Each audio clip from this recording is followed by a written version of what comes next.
Well, good evening, everybody. Just a quick reminder, I did send out the Behind the Street newsletter to everybody. So please check your spam folders. If the newsletter did not come to your inbox, please check your spam.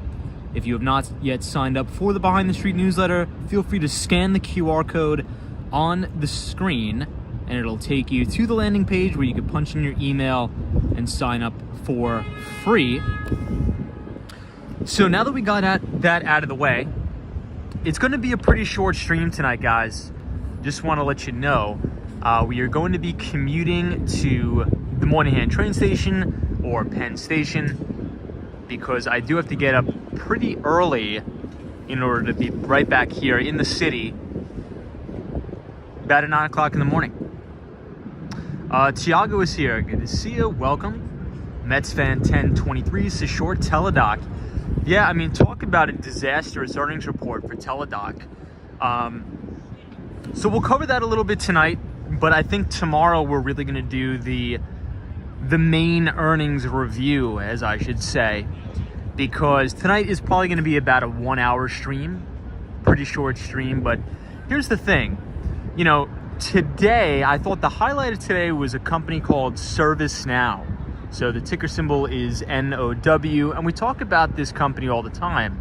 The CEO is Bill McDermott, and they did extremely well on their earnings, beating both the top and the bottom line. And I think the stock's up 5% after hours, but you know, as we talked about in the Behind the Street newsletter, it's very hard. The analogy I like to use is for a fish to swim upstream. So as we are in this correction environment, as we are in a bear market, as for the NASDAQ, it's going to be hard for some stocks to gain traction here. So I think it's best to just wait for a follow-through day. But we've been seeing some pretty good earnings reports. But talk about a horrible report for Teledoc, ticker symbol TDOC. I believe the vast majority of analysts on Wall Street were predicting about 55 cents of EPS. So a positive EPS print. And I think Teledoc missed by negative $45 per share. So really horrible report there. But Tiago, good to see you. Mets fan 1023, good to see you. Hope you're doing well. John says, hey Tom, how are you? Good to see you, John. Soho guy, what's up? Always good to hear from you, Soho guy. Hope you're well. This is Yo Tom, good to see you. Paul Greenwell, welcome Paul. Haven't seen you in a while, Paul. Hopefully everything is going well in your neck of the woods. Samantha R says, hey Tom, how are you? I'm doing pretty good. Ibrahim Azam is here. Jamie Price, good to see you. The ABX girl is here, says hi. Welcome everybody. Hey, Brittany McMurdy, the one and only. Good to see you. Hope you're well, Brittany. Always a pleasure to hear from you. Brittany McMurdy is in the house. Says, hey Tom, it's been a while. Hope all is well. Thank you for that. Lila is here. Says, good evening all. Sally is here. Welcome, Sally. Carmen says, hey Tom, how's it going? Water Blazing. Welcome. Good to see Alina Sandoval. So everybody, we are right outside of the News Corporation building, or the Fox News building, but it's also owned, News Corp owns Investors Business Daily, Barron's, and the Wall Street Journal. Sally says, I hope you're staying warm, Tom. Yeah, so Sally, it is freezing in New York City tonight. Absolutely freezing in the city. You know, I think it's about 50 degrees, but I mean, it feels like probably the 20s, maybe colder than that. But it's going to be a short stream tonight, everybody. I do apologize for that, but I do have to get up quite early. I got to be right back here in the city very early. I got to do a couple presentations. It's been a wild week, but it's been a good week. Wild week, but a good week.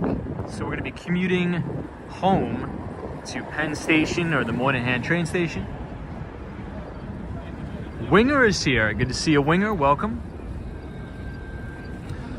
Lena Sandoval, Paul, Gigi, NYC. Hey, Gigi. Hope you had a good day today. Hope you're doing well. So we had an enterprise software company called ServiceNow report earnings today. Really solid report. And one of the main things that I like to look for, especially when, we're talking about software as a service earnings, is I want to make sure the deal size or the deal flow over $1 million in annual revenue is increasing and is very, very strong. So here's what I mean by that. So ServiceNow closed 54 deals in Q1 with an ARPU or with an annual revenue of about $1 million. So what does that mean? That means a lot of the companies or a lot of businesses in the enterprise space, so you could talk about Fortune 500 companies or Fortune 50 companies, are choosing to select ServiceNow software as opposed to other competitors. And that's really encouraging to see. So not only from an investment standpoint, but we talk about all the time, look, if you're looking to break into, software sales, tech sales, enterprise tech sales, you want to look for those companies like ServiceNow that are acquiring lots of new deals in the enterprise, right? Because think about it like this.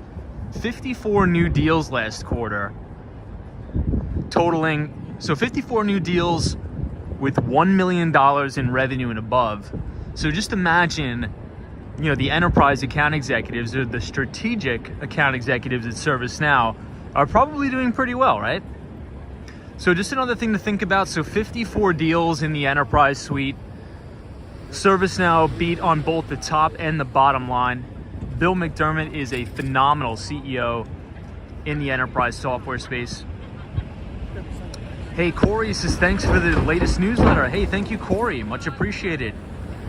So let me know what you think. And if you guys are enjoying the Behind the Street newsletter, feel free to share it with a friend. It would be much, much appreciated on my end.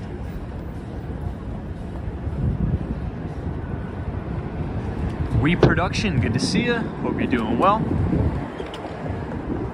Aussies is New Corp, owned by Rupert Murdoch. Started with a small newspaper in Australia and took over the world. Wow. Yeah, I think their most recent acquisition, to your point, is Investors Business Daily. I think they bought them for about $250 million, which I think they got a steal on that, by the way. We could talk about the valuation metrics on another stream, but I think they got IBD for a steal.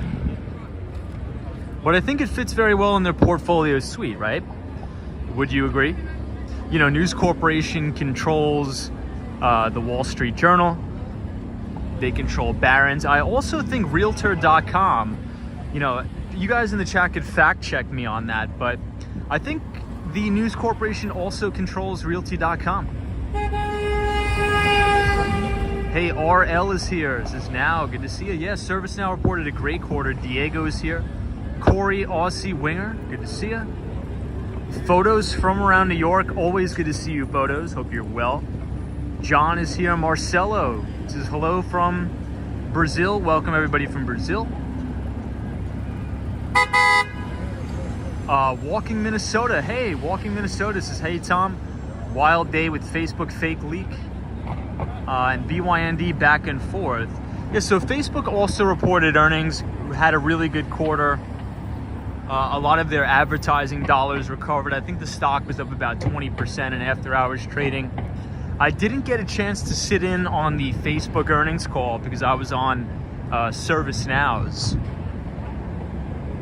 And, it's so funny because we actually wrote about ServiceNow, an enterprise software stock, in this latest issue of Behind the Street newsletter. So if you guys are not yet signed up, if you type !news, NEWS in the chat, the Nightbot is going to drop the link where you can punch in your email and sign up, and you'll receive a free financial newsletter, not only covering the US equities markets, but emerging markets, cryptocurrencies, and fixed income every single Tuesday. And if you're already signed up and if you have not received it, please check your spam folder, as we've been having a pretty big problem with the newsletter going to spam. Hey, RJ says, Tom, these weed stocks are doing okay. Looks like not so good these days. Yeah, I mean, the thing about a lot of the marijuana stocks is they're not profitable businesses, right? So a lot of the times they're money losers. They don't have any earnings. They don't have any sales. And I think if you want to try to target the companies that are poised to do the best in terms of capital appreciation of the stock, you want to look for a couple specific things. So I'll list you really quick the key characteristics that I look for when looking at or screening for stocks. Number one, above all else, is earnings growth, right? There's been so many studies on Wall Street that the trajectory of a company's earnings will follow the stock price. So you want to look for a company that is growing. It's called a compounded annualized growth rate of at least 25% per annum. You also want to find a particular company that is compounding out their revenue growth at 25% plus per annum. You want to look for a return on equity or ROE of about 25%. And I think one of the most important things is institutional sponsorship. So which money managers on Wall Street are actively accumulating the stock? Because essentially, let's say if you're an analyst at BlackRock or Goldman Sachs or JP Morgan or BNP Paribas, you're a stock analyst, you are recommending investments to the PMs or the portfolio managers. So if you see particular money managers that have consistently outperformed the benchmark indices, accumulating that specific stock, that's probably something you want to look for as well. And oftentimes it's almost simultaneous, right? A lot of the times you'll see big institutional investors on Wall Street accumulating specific stocks, and then when you look into these stocks, they meet all of that specific criteria, right? They have the earnings growth, they have the return on equity, they have the revenue growth, they have crazy pre-tax and after-tax profit margins. So at the end of the day, behind every single stock is a functioning business. So what we want to do is we want to look for the most profitable businesses on Wall Street and then bet big on them. But check out this view of the Empire State Building. Hey, I see Allie in the chat. What's up, Allie? Good to see you. Hope you're having a good week so far. Already almost Thursday, so almost the end of the week. The Empire State Building is almost lit up in like a blood orange type. I don't think I've ever seen this color before on the Empire. Looks pretty cool. Hey, Life, Liberty, and Guns. What's up? Love that username. Says, hello, Tom from California. We'll be in New York City August 30th. Wow, nice, man. Well, thank you for coming back to New York. Samantha R is here. Chris Beeman from Arizona. Good to see you. Ibrahim Azam. Good to see you. Liquid Nate. What's up? This is very good. Good to see you. Liquid Nate. Roy S says, hey, Tom and everybody. Good to see you. Nirvana 500 says, how's it going? It's going pretty good. Pretty busy day today for me. Once again, for those of you who are joining, it's going to be a little bit of a short stream. I got to get an earlier train tonight. BJ Axe says, hello, good to see you. Evolved says, or that may be only in California. Good to see you. Frederico says, hey, Tom. When are you going to the Gyro Street Live? So I actually had Adele's famous halal food the other night. Haven't had it in almost a year, but that is definitely the best place in New York City. Hey, Unlimited Stimulus, one of my favorite usernames in the chat. I think Unlimited Stimulus, EBITDA, and a couple others are in the competition for best YouTube usernames. Charlie Richardson says, hey everybody, Santo, welcome. It's a beautiful Empire State Building. Yeah, one of the things I like about the Empire tonight is the clouds in contrast with the colors. It's kind of cool. Hey, Lee is here. What's up? Hey, Lee is from the 305. Good to see you, Lee, as always. This is Tom's time. Short stream means 3 hours. So, Lee, I actually set an alarm on my phone, so I'm going to make sure we don't go over. So here's the thing. I had to... I stayed overnight in the city. Well, 2 nights in a row. But one of my meetings today got pushed to tomorrow. So I got to come back early and do a presentation in front of a board, so that should be fun. So looking forward to that. Actually in one of my old office buildings too. So should be good. But okay, so we are at 42nd Street, 6th Avenue. Pretty busy tonight for a Thursday. Quite cold too. It's about 45 degrees here in New York City. Maybe a little bit colder, factoring in the wind chill perhaps.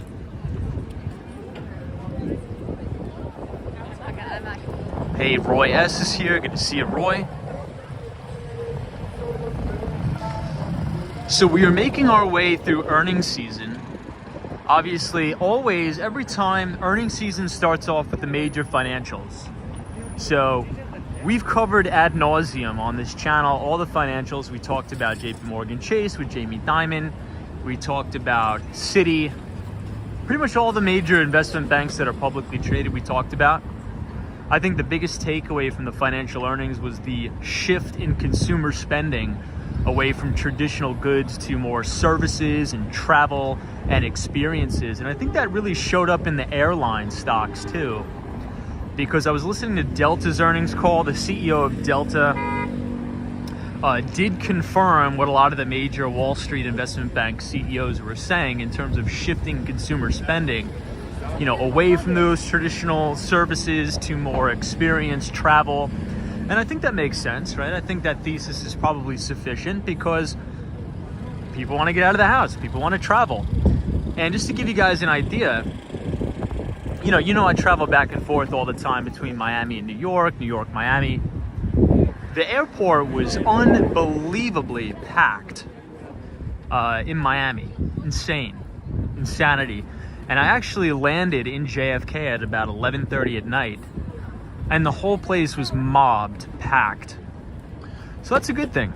I think that's a good thing. People are getting out of the house, they want to travel. So I think that's going to help a lot of the communities that were really hammered by the pandemic. But now we are in Bryant Park. We'll take a little bit of a walk around. One of my favorite parks. We don't get to come here as much as I'd like. Ooh, look at all these rats.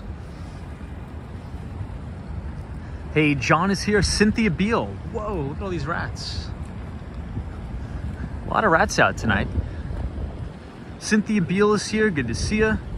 Hey, Flex. New York says good evening, Tom. Hey, good evening to you. Thank you for joining, and I hope you're having a good day. Guys, is this just me, guys and girls, or is this week absolutely ripping by? Feels like the week is ripping by. Hey, JL is here. Good evening, JL. Ed Dunkel, good to see you. Welcome, Ed. Israel says hello. Samantha R. Sean D. This is those are rabbits. Fantastic, Frankie. Good to see you, my friend. Welcome. Evolve says, Tom, the rats are going to ask you for financial advice. So look at how pristine the Bryant Park grass is now. So they took down, obviously, the Winter Village, and now they have rolled out the grass. I think it looks beautiful. I mean, Bryant Park is one of my favorite places in the city, especially at night. Everything's quiet, the lawn is closed, great views, you got rats running around, you got beautiful flowers. I mean, what more could we ask for, am I right? What more could we ask for? Hey, Chad is here, says, what would the lawn be used for? So Chad, during the day, you're actually allowed to go on the lawn. So during the day, I mean, I'm working during the day, but I can't really stream during the day, but maybe we'll do like a lunchtime stream. But you'll see a lot of people here, you know, having picnics, just hanging out on their lunch break from work. But I think they do close it at dusk. But you can actually read one of the signs to see what time it closes. But I think it does close at dusk. Hold on, I'll give you a definite answer in a minute as I make my way over here.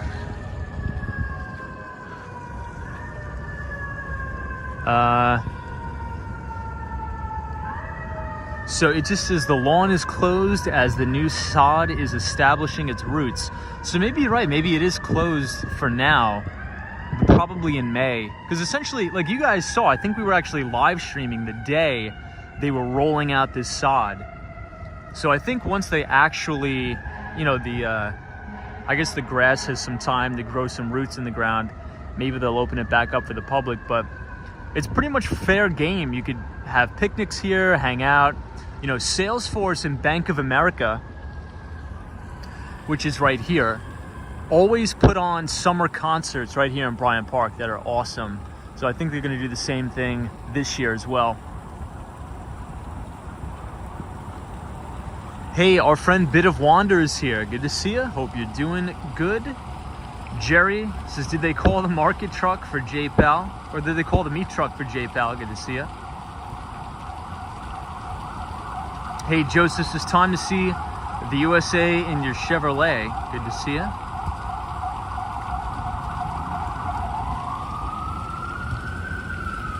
Yeah, so Facebook or Meta, I mean, I really can't stand to call it Meta. But Mark Zuckerberg's company reported earnings. Earnings rebounded nicely. You know, advertising revenue was way up. Unfortunately, I wasn't able to sit in on that call because I was on the ServiceNow call. And look, I mean, I have a lot of respect, and you guys know, I talk about this all the time. You know, I have a lot of respect for Bill McDermott. I think he is just a class act. I think he does a great job at ServiceNow. Talk about an absolute blowout, beating on both the top and the bottom line. And obviously the number one metric I like to look for in enterprise software is how many deals is the company closing above $1 million in revenue a year. And I'll say it again for the people who are just joining, because I am in enterprise tech sales, right? So if you think about something, it's essentially called proof of concept. And when you're selling into big enterprise accounts, whether that be, you know, the Fortune 500 or Fortune 50, sometimes they get borderline on strategic accounts as well. You know, the deal size is going to be quite big. It's going to be quite large. You know, you're talking about into the millions, if not multi-millions. And the deals cycle, or the sales cycle, is extended. It's not like an SMB or a medium business deal. Sometimes these deals could take a year. The sales cycle is a year to close.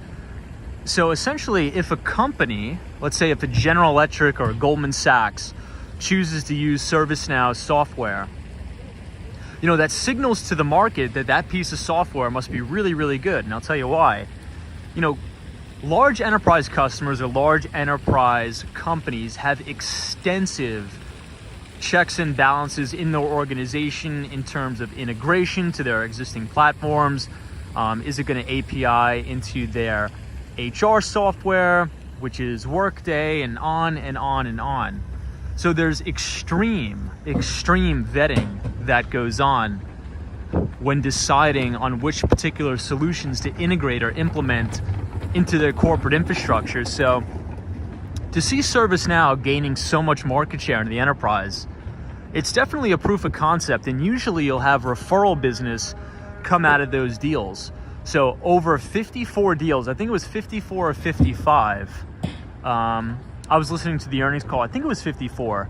ServiceNow in Q1 closed 54 deals in excess of $1 million in revenue. So I mean, you could just imagine how, well, number one, you can imagine how well the enterprise account executives are doing in terms of the commissions they're generating, but also the revenue. And the last thing I want to touch on that is usually larger enterprise deals tend to be more sticky. And what I mean by sticky is they don't usually churn that often. Because if you're a large enterprise, let's say if you're a company with 35,000 to 40,000 employees, and you choose to go with Salesforce as your CRM or customer relationship management software, you know, the deployment and the implementation could take like 6 months to a year to get the software implemented. So it's very, very hard once you sell a customer on a particular product or a solution to get them to change over to a new platform, because it is a pain. So it's something called in the industry pain to change. So once you lock down an enterprise customer, they're usually pretty sticky, and they usually tend to have 90% plus retention rates.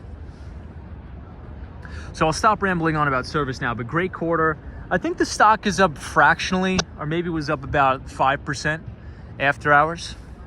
But this is the beautiful One Vanderbilt building here, right behind the Steven Schwartzman building, which is, we actually heard from Steven Schwartzman last week from Blackstone's earnings report. Hey, Super Friends in the City is here. What's up? Good to see you, Fernando. Hope you're well. Fernando, things are getting nice outside, so we're gonna have to play some ping pong right across the lawn over here. John K is here. This is great view. Karina Thompson, welcome. Alton says, Tom, have you ever been to the One Vanderbilt observation deck? I have not yet. It is in the works, but not yet. I've just been so busy. Hey, War Walker says, good evening, mods. Tom, chat, and family. Good to see you, War Walker, as always. John K. Alton, Bit of Wander says, be sure to like the video, everybody. Appreciate a Bit of Wander. I think Bit of Wander is also a fellow streamer too, so please check him out, as well as Super Friends in the City. Hey, JL says, Tom, they used to have live lunchtime jazz when the Twin Towers were there during the summer, spring and summer. Yeah, so JL, usually, so to your point, usually right here, I think it's called the Bank of America Summer Showtime Concert Series. And they set up a big stage here, and there's all free concerts here. And I think, we were actually live streaming it, and I was making a joke that this was when all the COVID craziness was going on. They had a line right here for non-vaccinated people, and they had a line right here for vaccinated people. And so all the vaccinated people could sit in the front, and all the non-vaccinated people could sit in the back. And I'm like, guys, do you not notice we're outside? So a lot of semantics, a lot of BS. I thought it was a little bit hilarious, but we will digress on that topic before we get demonetized and deplatformed. Vinny Castellano is here. Good to see you. Hope you're well. So Vinny's joining us from Staten Island. Hope you're having a good day. Always good to see you, Vinny, and please send my regards to Maria as well. James Tiger, good to see you. This could take a lot longer than a year. I know. You're right. And I think that just goes to show the pain to change. Yeah, Vlad, I know. It's just, I think it just has to more do with corporate liability. Because let's say a Bank of America is sponsoring the event, right? You're bound to have one crazy person to say, ooh, I caught COVID from an unvaccinated person, then sue Bank of America. Hey, Rich is here. Says, hey, Tom from Wisconsin. Good to see you, Rich. Hope you're well. Yeah, so it's pretty cold out, guys. Not gonna lie. Probably like 55 degrees. Hey, Paul Tricky is here. Good to see you. And then right here, this is actually one of my favorite buildings. I think probably one of the most unique buildings in New York. Right here is called the Bank of China.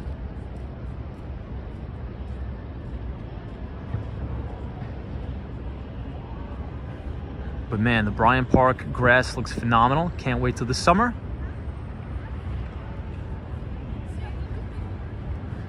And here we are at the Bryant Park Grill. So if you guys actually search Bryant Park webcam or web camera, it's right there, and you'll actually see us streaming from this little camera right here. So hello to everybody that is watching us on the Bryant Park web camera as we make our way through the Bryant Park Grill. And the WeWork building is right in front of us.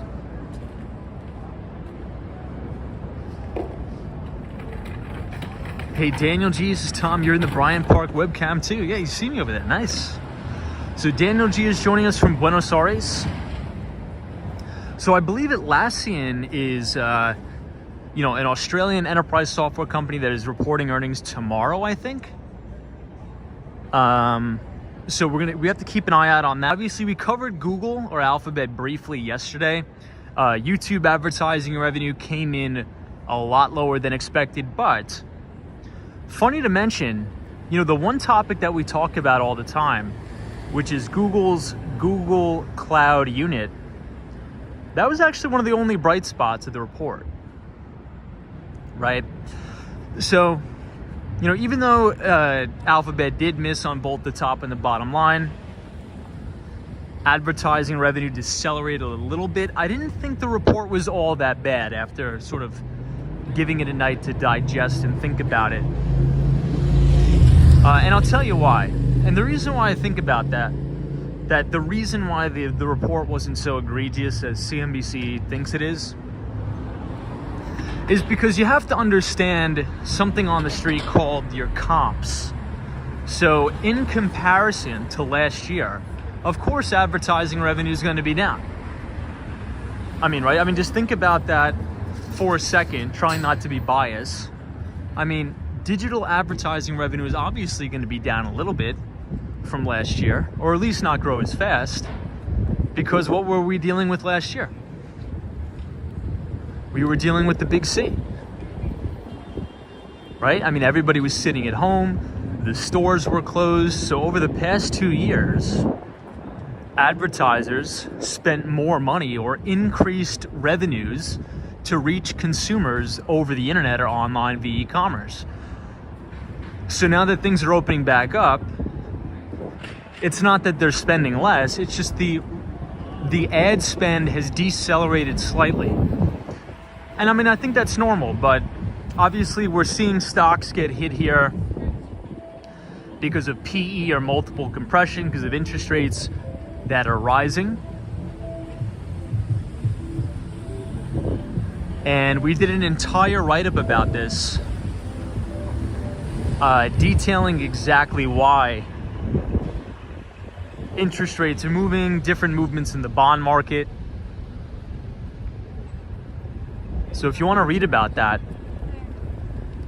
if you type !news, NEWS in the chat, the Nightbot will drop the link to the Behind the Street newsletter, where I wrote about different market mechanics in relation to the Federal Reserve raising rates and unwinding their nearly $9 trillion balance sheet. Although they're not even unwinding it yet, they are going to, supposedly in May, announce a plan to unwind that balance sheet.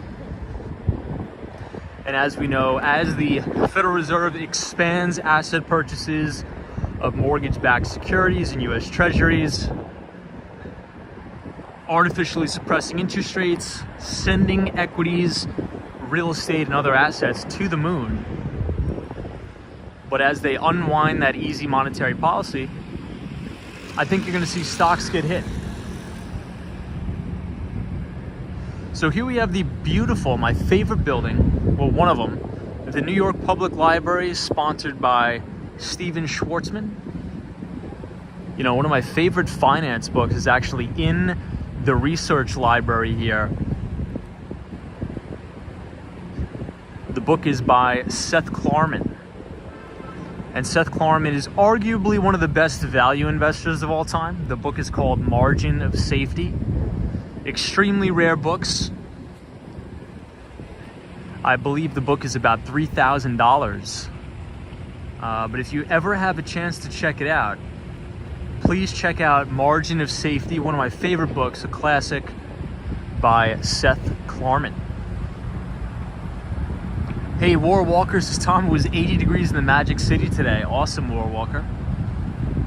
John K says, beautiful library. Hey, Gregory's here. Says, every building is your favorite. I know. You know, I don't think I can conclusively say one building in New York I really don't like. I mean, maybe Penn Station, but that's really not a building. That's a whole other underworld. Roy S is $3,000 for the book. You know, I think you could probably get some, you know, in the Discord, if you guys are interested in joining our Discord, if you click the link in the description,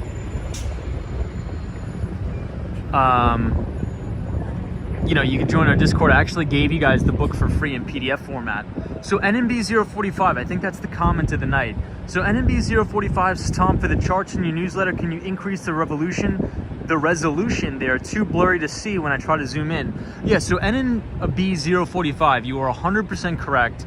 I'm actually working with the newsletter platform Review, complaining about that exact thing. So if you read the newsletter on LinkedIn, so if you go to Behind the Street newsletters page on LinkedIn, the resolution will be totally clear. But for some reason, every time I upload those infographics on Review, which is the newsletter platform I'm using, the resolution is terrible. So I'm in the process of working on that, but by the time the next newsletter comes out, we are probably going to be migrating over from Review to Substack, because I think there's been just way too many problems with the newsletter going to people's spam boxes. And something that's really crazy is that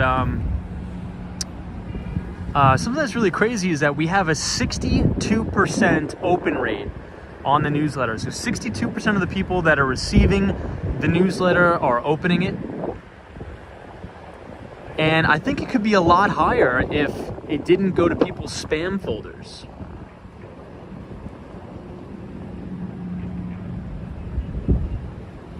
So NNB 045, we are actively working on that, but I don't know why the resolution is so horrible with that as well. Yeah, Ed Dunkel says the newsletter always goes to my spam box. I know. We have Ibrahim is on. We have JL here. Class says, yeah, Tom, Cliff Notes, thanks. Good to see you. Vlad says, yeah, Penn Station, no good. Agreed. Oscar says, shout out from Puerto Rico. Good to see you. NNB 045 said, thank you, Tom, for your efforts. Thank you, NNB 045, for reading. So this is 5th Avenue. But if anybody is local to New York and you want very good finance resources, in this library right here, there's actually free Bloomberg terminals that you can use on the 5th floor on the International Business Center. So very, very good resources. Hey, Lockjaw says the Oculus Network or the Oculus New York by Ground Zero is a beautiful structure. I agree with that.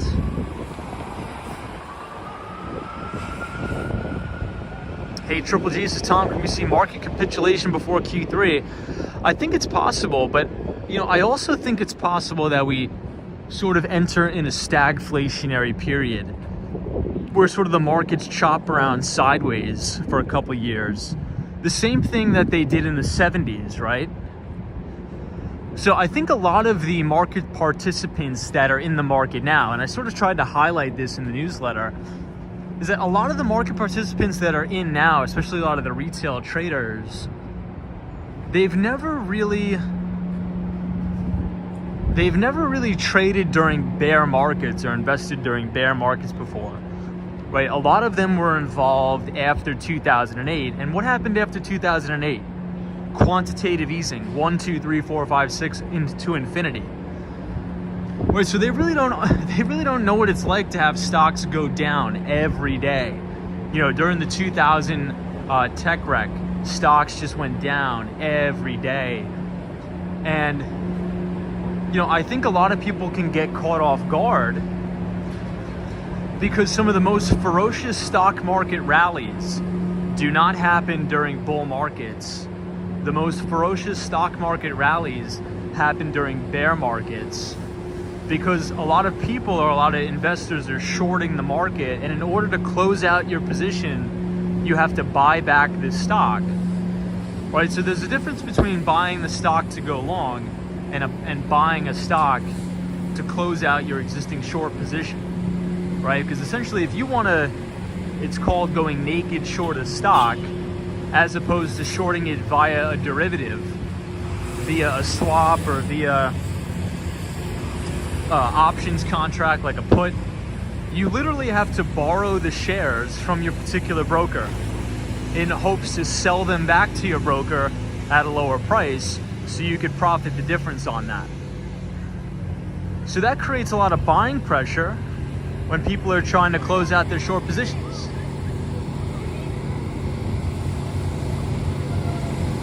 Vlad's Tom, a lot of the finance gurus are predicting an economic collapse. Is there any truth to that? So I did see a report out of Deutsche Bank. that they are predicting a recession. Look, I think it's very possible. You know, it's all up to the Federal Reserve, right? Because if the Federal Reserve continuously increases interest rates, the threat there is they could potentially be tightening into a recession, and that's not good. But I think the market, and usually the market will do this, the market will do a lot of the work for the Fed, for itself, right? And what I mean by that is the market will discount or price in those rate hikes. So the market has already effectively priced in 6 or 7 rate hikes. And we could tell that by looking at the bond market, right? So we always like to look at that 10-year US Treasury yield. We also like to look at the mortgage market, right? And so the yields on mortgage bonds will obviously always be higher than Treasuries, because you know the risk there involved is higher, right? So if you buy a US Treasury bond, the risk of default is pretty much zero. I mean, I know there's a lot of people that would debate that and say, oh, the US is going to, you know, turn into a third world country and they're going to default. I'm not so sure. I don't think so. That's why you tend to see, you know, a 30-year Treasury note trading at or having a yield of X, and then you'll have a mortgage, 30-year fixed rate mortgage, having a yield of, I think, what are the yields on a 30-year fixed rate right now, everybody? Can we do a quick fact check on me? I think they're like 5.25% for a 30-year fixed. But it's really predicated off of that 10-year US Treasury yield, which I think is right about 2.79 the last time I checked. I think 2.79. Wow, look at all of this garbage here.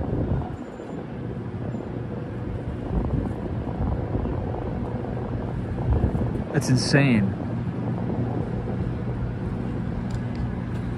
Doesn't smell too good either. Hey, Cynthia Beale is here. Good to see you. Ed Dunkel says, Tom, I think Powell is being pressured to defend the dollar against Bitcoin, so will be more hawkish than normal. You know, Ed, so I was actually having a conversation with my friends about this. And so so Ed, I'm glad you brought that up. That's a phenomenal point, and I'll tell you why. This year is so critical to the Democrats, and I don't want to get political, but the reason why I'm bringing it up is because this is a midterm election cycle, and it is so critical because it's the economy, stupid, right? That's not me saying that, that's a famous quote. The famous quote is, it's the economy, stupid, right? So if Joe Biden and Kamala Harris, or the Biden administration and the Democrats, see the stock market going down and down and down, and inflation ripping people's faces off like it is, they're going to put a lot of pressure on Fed Chair Jerome Powell to fix it. But here's the issue. Fed Chair Jerome Powell is stuck in between a rock and a hard place. And here's my perspective. I want to know everybody's perspective in the chat, because I may be wrong. We're trying to figure this out together. If Jerome Powell and his buddies at the Fed really get aggressive to try to really do something about inflation, that means they're going to have to raise interest rates a lot more than 50 basis points every single Fed meeting, right? A lot more. They're going to have to do, you know, Paul Volcker style and take this thing to the tilt and crash the stock market. So if they want to fix inflation, they're going to crash the stock market. But if they want to sort of, pander around and say, we'll do 50 basis points here, 50 basis points there, it's about a 50-50 shot that the stock market either goes sideways to negative or continues to go higher after we correct to like the 200-week moving average. So I think Jerome Powell has a really, really tough time on his hands, in my opinion. But I want to know your thoughts. It's definitely not an easy task because, going into midterms, knowing that the CPI prints have been almost 9%, and being that the NASDAQ is off 20% from all-time record highs, people are going to start to notice that in the voting booth. So, we'll see. Let me know what you think.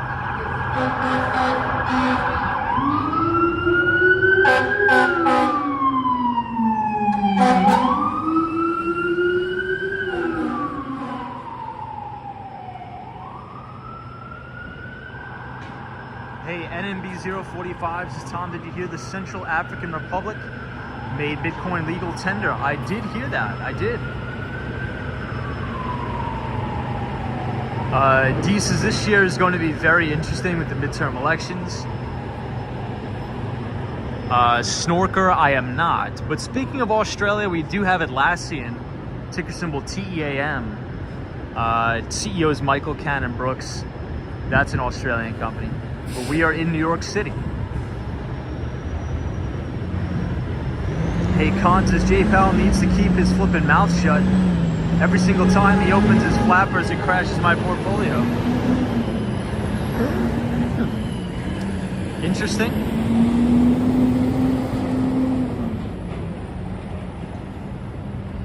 The ABX girl from the Bronx says, on news, retirees are going to have to go back to work because they have to. Yeah, that's not good. That's not good. Hey, Rich is here. What's up, Rich? So everybody, take a look at the Empire State Building here. Phenomenal building. Hey, British Gray is here from Tampa, Florida. Good to see you, British Gray.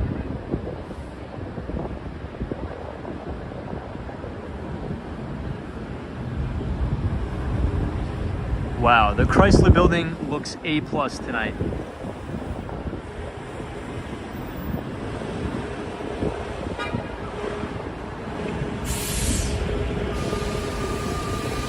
I give that 2 thumbs up.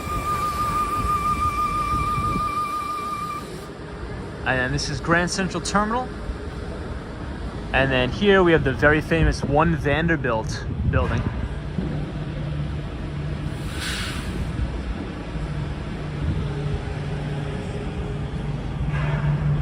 So another thing I wrote about that I thought was pretty interesting is when we're talking about market mechanics, right?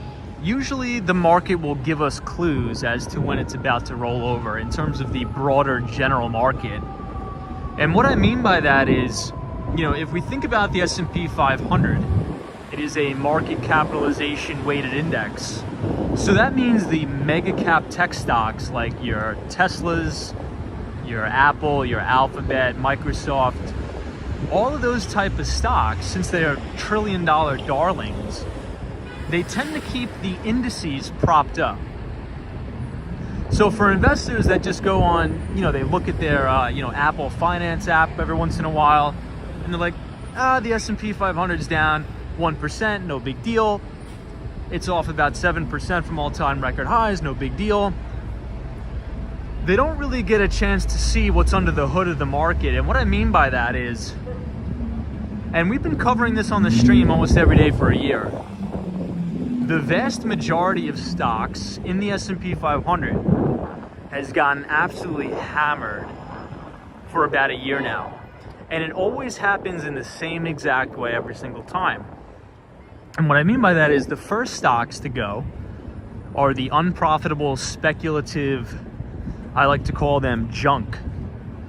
And in this cycle, those were all of these special purpose acquisition companies, or SPACs. So anytime during the pandemic you turned on CNBC and you heard Chamath or Richard Branson talking about their SPACs and how they're the greatest thing ever, those are all garbage companies, and probably the vast majority of them will go to zero, and there'll be extreme litigation, because I think allegedly a lot of those SPACs were actually fraudulent and they ripped off a lot of investors. I have to say allegedly so I don't get sued. So those rolled over. We wrote about that in the Behind the Street newsletter. Then what happens is a lot of the very frothy companies start to roll over, but that are actually good businesses, right? So your Atlassians, your ServiceNows, your regular companies that are actually growing at a pretty nice pace. But the only thing is, due to artificially low interest rates from the Federal Reserve, these stocks have traded at extreme premiums. So if you think about, your price to sales, your price to earnings, a lot of those multiples get compressed as interest rates continue to creep up. And then that brings us to where we are right now. So about 2 weeks ago, the big money managers on Wall Street started to de-risk or deleverage in the actual very quality, high quality names.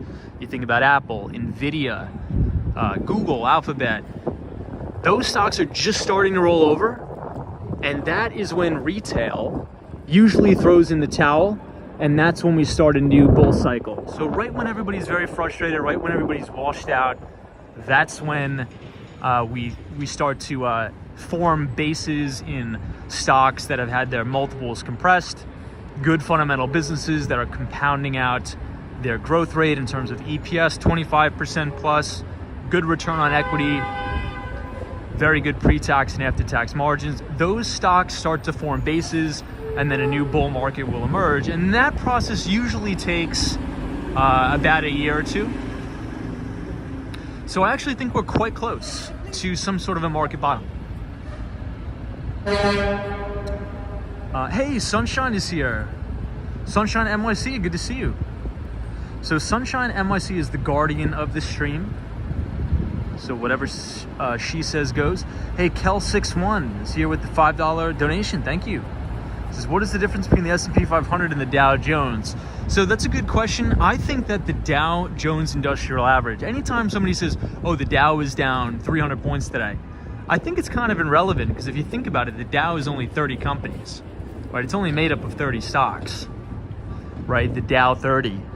But the S&P 500 is made up of 505. I think the exact number, the exact number is not 500 companies. I think it's like 505 or 506 companies in the United States. So you get a broad exposure to not only the US financial sector, so you could talk about the big investment banks, the enterprise software companies, big tech, a lot of American-based companies are in the S&P 500, but the Dow 30 or the Dow Industrial 30, it's only exposure to about 30 stocks. So that's the difference there. Walking Minnesota says the Dow is for boomers. That's funny. Yeah, I mean, I just don't think the Dow gives you a good grasp on what the actual overall market is doing. It's only 30 companies. But this is the Yale Club, where sometimes Jeff Bezos will actually come out of here and say what's up. Not to us, but other people. Hey, Frank Gonzalez is here. Hey, good afternoon, Frank. Says, hello, Tom. Is that the bridge in front of the Grand Central Terminal open to pedestrians? So I don't think so. I think it's actually only open to cars or vehicles. But if you guys are interested in reading more about what we talk about, or want a little bit of an additional explanation, if you scan the QR code on your screen, it'll take you to a landing page of the Behind the Street newsletter, and I send out a free financial newsletter to everybody in the chat every single Tuesday after the market closes, and it is a good way for us to stay connected and share ideas on not only the US equities market, but the fixed income market and emerging markets, which are also getting hammered. Jerry says the metaverse index is for millennials. So speaking of meta, I mean, I think Facebook actually reported earnings today. Hey, Lee says the Wilshire 500 actually has 3,473 stocks. You're right. Lee, it's good to see you, man. I haven't seen you in a while. I hope everything is going well with you and your family. Hope you're doing good. Lee, I will be back in Miami pretty soon. So thank you for joining Lee. Lee, it is freezing here in New York. You know, it's almost May, but it's probably about, 45 degrees, I'd say, with the wind chill, which feels freezing. Hey, April is here. Hey, April. April Benson says, hey, Tom, what are your thoughts on Social Security running out in 2034? Yeah, I think, so here's my, I mean, Social Security, yes, it probably will, but it also won't. And I know that's a horrible answer to give you, but here's what I mean. Let me unpack that. Obviously, Social Security is not sustainable. It's obvious, especially with population growth and with Americans having less and less kids. But there's no way the government is just going to let it run out. They're either going to print money and give it to people to sort of self-sustain,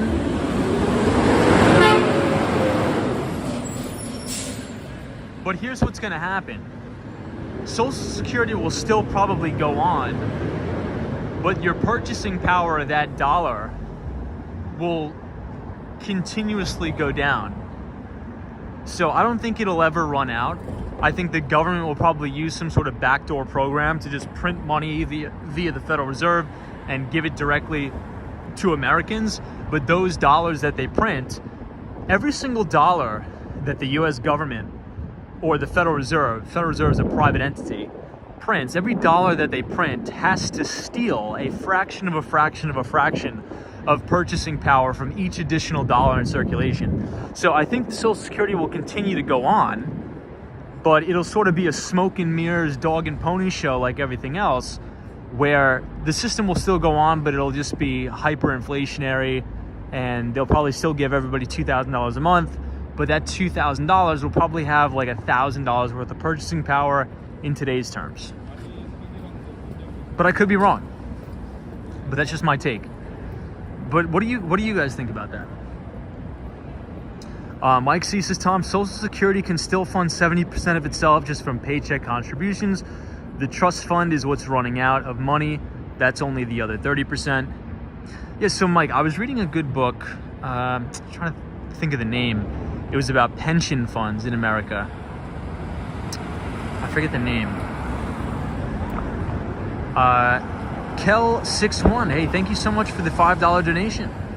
It says, do you think we will see more competition in media now between Zuckerberg, Facebook, and Elon Musk's Twitter? Ooh, that's a really good comment. So obviously now Twitter is going to be a private company, so it's not going to be a publicly traded company. But we were talking about this a couple streams ago, and I actually think right now, regardless of whatever anybody says, I think in terms of building a network of smart, intelligent people, Twitter is the only platform to do it, bar none, hands down. And the reason why I think that is because Twitter, the way it's set up, is really meant for conversation. I don't think Facebook per se is. I mean, I haven't been on Facebook in years. Facebook is, the last time I was on Facebook, it's just a bunch of groups. It's either just a bunch of political groups and everybody is, at each other's throats. But on Twitter, you'd be surprised the amount of people that you can connect with, whether that is a CEO of a major company, whether that is, a large hedge fund manager, or even pension fund manager, something like that. You'd be surprised if you tweet at these people, 9 times out of 10, they're actually going to see it. So I think from a building a network standpoint, an educational standpoint, and a value perspective, and the reason why I make that comparison is because I think a lot of those traditional social media platforms are meant for consumption, where it's not a symbiotic relationship where if I'm just consuming things and I'm not learning something, well, am I really getting any value out of it? Probably not, right? But if I am on Twitter and I could actually connect one-on-one with somebody that before that platform existed would never be possible in a million years, well then, even though I'm consuming that particular content, I'm getting direct value because I can connect with people that have the same interests as me, or maybe they're in a particular job position that I want to have one day and I could sort of pick their brain about it. I think Twitter has that particular outline of a platform where that can be feasible. I don't think Facebook or Instagram or any of those other social media platforms can do that as good and as open and honestly as Twitter can, in my view. So I think now, especially that Elon Musk is at the helm, I think things are going to get a lot better, and I'm very, very optimistic on Twitter.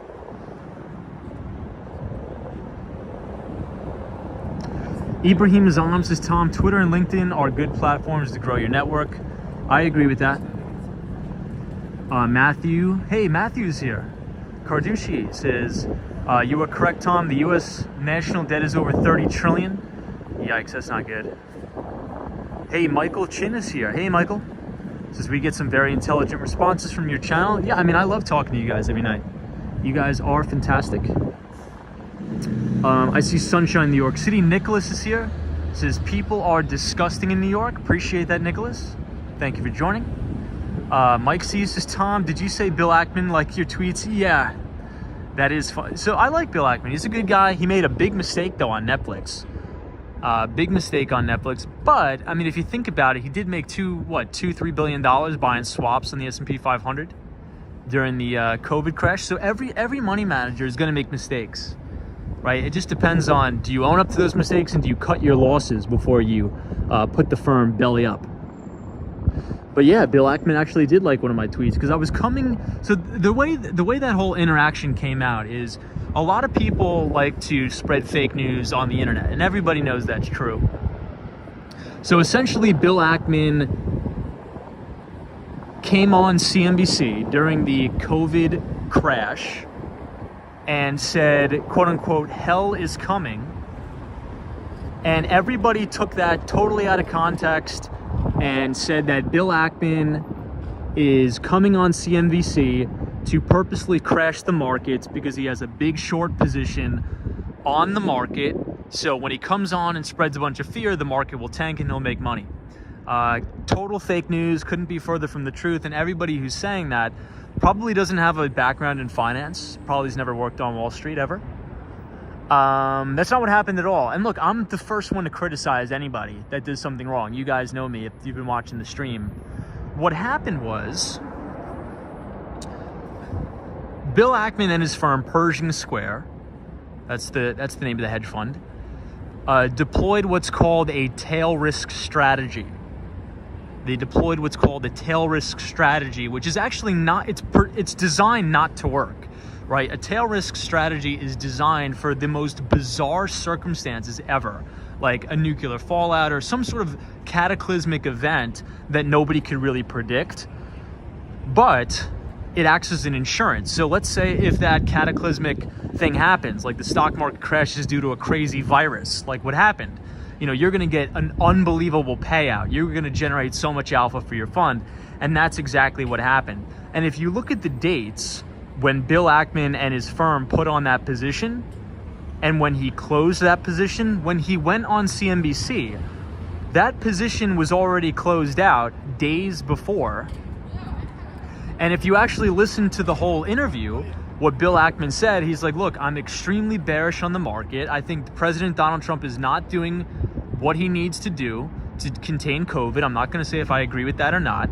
And Bill Ackman says, if we don't shut down the economy totally for 30 days or more, the stock market will go to zero. He said Hilton hotels will go to zero, Starbucks will go to zero.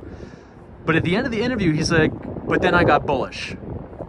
He's like, and I've actually been aggressively buying stocks. But they'll conveniently cut out that clip just to slander him, just so they get a bunch of news headlines. So Bill Ackman, if you listen to the interview, he actually told you to buy the exact bottom of the stock market literally almost to the day. So that's sort of how I had that interaction with Bill Ackman on Twitter, because I told some person on Twitter, I'm like, look, you can't keep spreading lies about this guy. I mean, that's defaming the guy's character. He has clients. His clients are reading this nonsense. So yeah, I mean, if you guys watch that CNBC clip, make sure you watch it all the way to the end, the unedited clip, because Bill Ackman actually said the complete opposite. He actually told everybody to go buy stocks on the day at bottom, not scare people so he makes money off his short position because it was already closed out days before.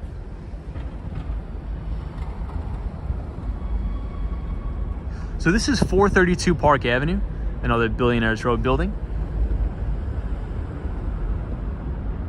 Hey, UPS 1 is here. Good to see you, UPS 1. Hey, Matthew is here. Welcome. Good to see you. Daryl is joining us from Chicago, Illinois. Always good to see you, Daryl.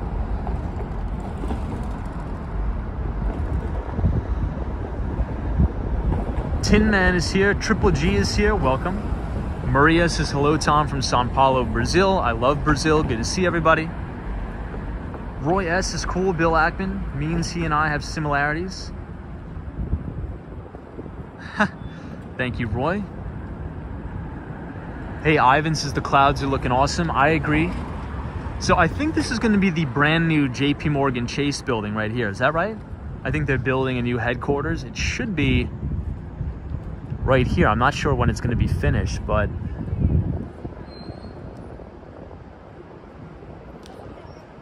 Hey, Kel61 says, good day from Australia. Love Australia. Hopefully I will get a chance to visit.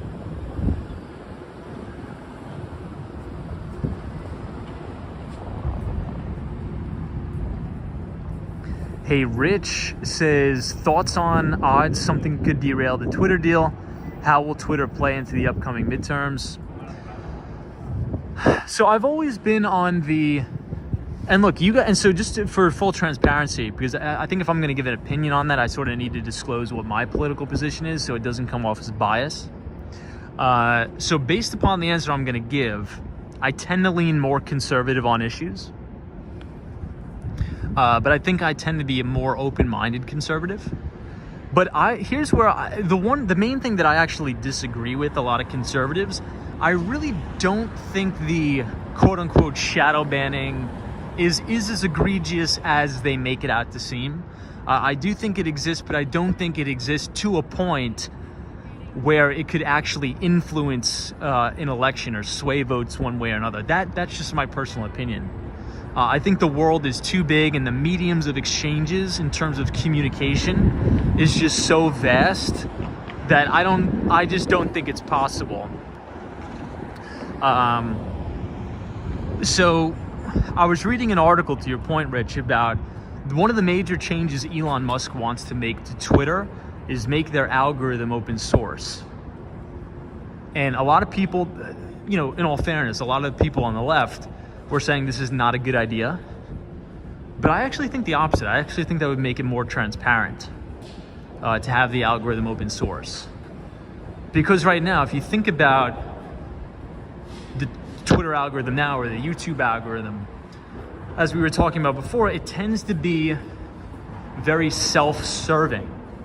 And what I mean by that is algorithms are very smart, are very, very smart if you think about it.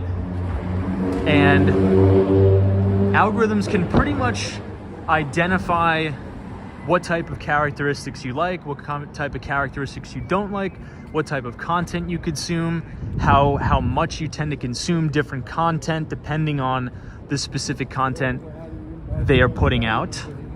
And once that algorithm sort of understands that, they only feed you that. So it's like a self-fulfilling prophecy. So that makes you clouded in your little ecosphere of just stuff the algorithm is showing you. And I think that's why the world is so polarized right now. Let's actually enter in the MetLife building. I think that's one of the reasons why the world is so polarized, because everybody is so used to seeing their own cognitive bias. Right? Everybody is so used to seeing and having conversations with people on social media that the algorithm is essentially matchmaking for them. So people that think exactly the same, look the same, talk the same, walk the same. But I think with an open source algorithm, a lot of that stuff would change, because algorithms on social media are not designed for freedom of expression. They're designed for specific expression based upon what you like, because they're trying to generate revenue for the company. So if I really like soccer, my news feed on every single social media platform is going to be only soccer. There's not going to be any cricket. There's not going to be any, football, no golf. They're going to hammer me with soccer forever. And you could take that same exact example and project it forward with anything. So if you're a big Hillary Clinton supporter, it's going to literally indoctrinate you in the Hillary Clinton, like you're going to be a total cult member. If you're Donald Trump, if you love Donald Trump, you are going to be rocked and shell-shocked with Trump everything, right? And you could just essentially take those couple examples and add whatever you want. Oh, did they close the Apple Store? Oh no, it's still open.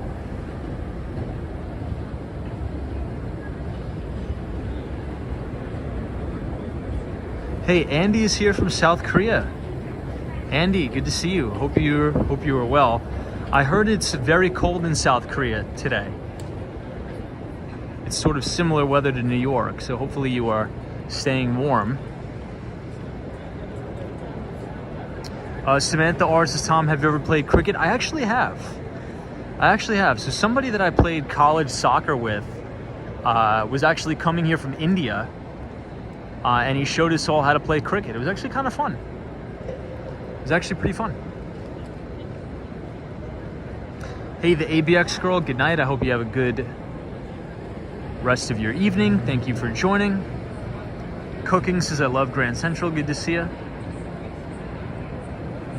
But in conclusion, I don't think the deal is going to fall through because I think Morgan Stanley, BNP Paribas, JP Morgan Chase are the main banks providing the funding. So if you actually think about it, it's not like Elon Musk owns Twitter. It's pretty much all the major investment banks own Twitter. You know, you could say the same thing about a house. Like if you're buying a house, you only put 5% down. Do you actually own that house, or do the major investment banks own the house? So if you look at the financing deal that Elon Musk has, yes, he technically owns it, but it's, if you really look at the controlling interest, it's all the major investment banks. He put up, I think, about $15 billion worth of collateral in Tesla stock to do it as well.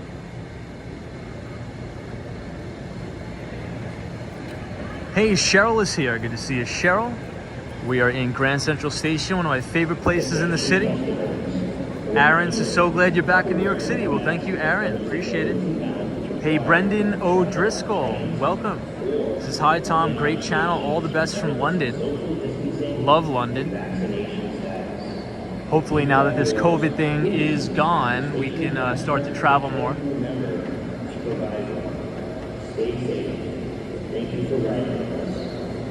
Hey, Mohammed is here. Hey, Mohammed. Mohammed is joining us from Malaysia. Good to see you, Mohammed.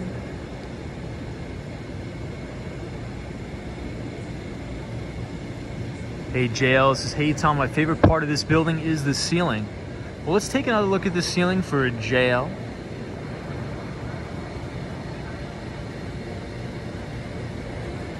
You can see the mighty bull.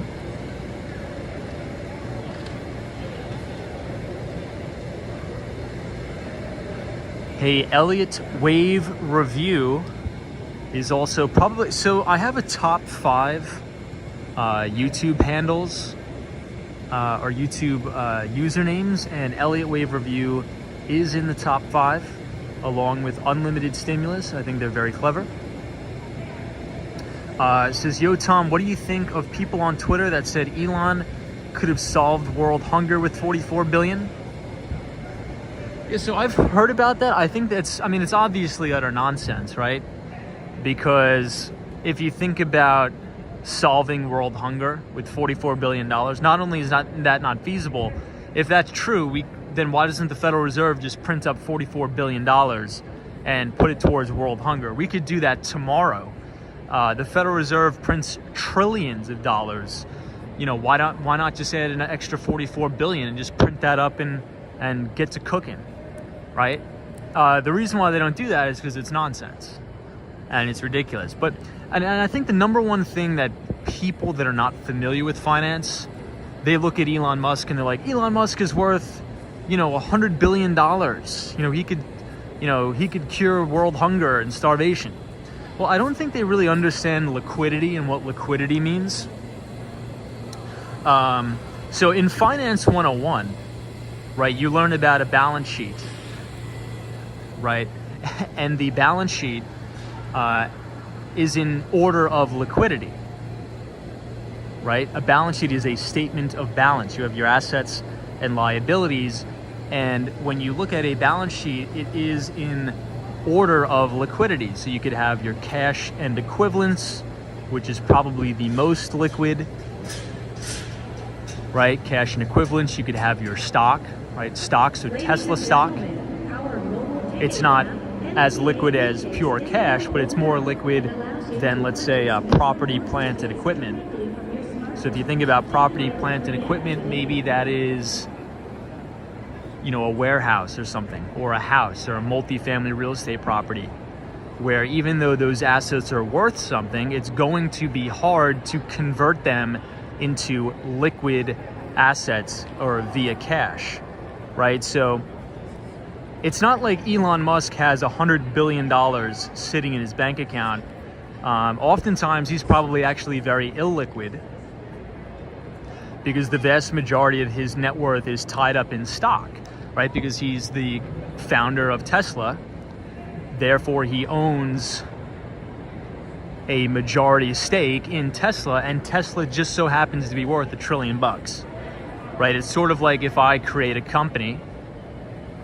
Let's say if I create Walk Some Wall Street company and we go public and the market cap grows to $1 trillion, do I have $1 trillion laying around in my bank account? No, I am technically worth that on paper, but I'm not liquid in that. You know, and many billionaires around the world are actually very illiquid.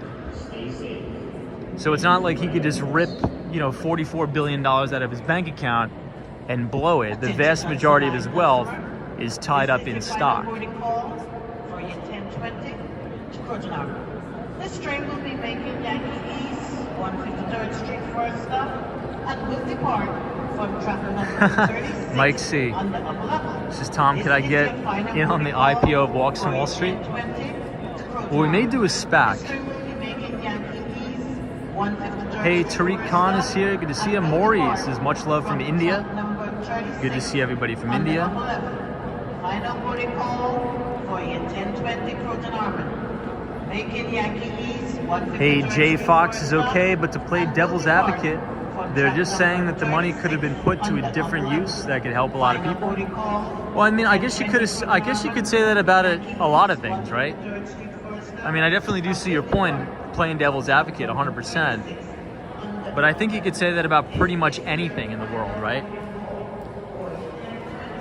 Like tomorrow, you know, I'm going to take a bunch of my clients out to dinner. Because I mean, I have to do it for work. But the money that I spend on my clients could probably be used for, you know, I could pick, you know, 8 homeless people off the street and say, okay, I'm going to take you guys to dinner. Right? And you could just solve for X with anything. You know, let's say if I want to buy another investment property, you know, why should I drop 500 grand on an investment property when I could give it to some homeless guy on the street? I think you could say that about anything. I mean, you know, and I think the biggest thing to sort of play devil's advocate to the devil's advocate is, you know, where was everybody jumping up and down when Mark Benioff, and I love Mark Benioff, you guys know that, bought Time magazine? Where was everybody when Jeff Bezos bought the Washington Post? Right? I think the main thing about Twitter, it's a failing business, but it can be, the operations could be more efficient to generate more value for shareholders. And right now, if you look at a chart of Twitter stock, it's been sideways for 9 years. But I do understand your comment, Jay, and I think it's a very interesting thing to explore. And I appreciate the comment.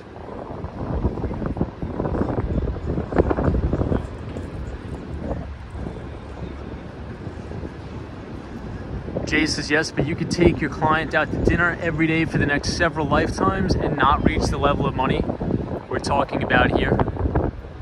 Yeah, that's true. That's true.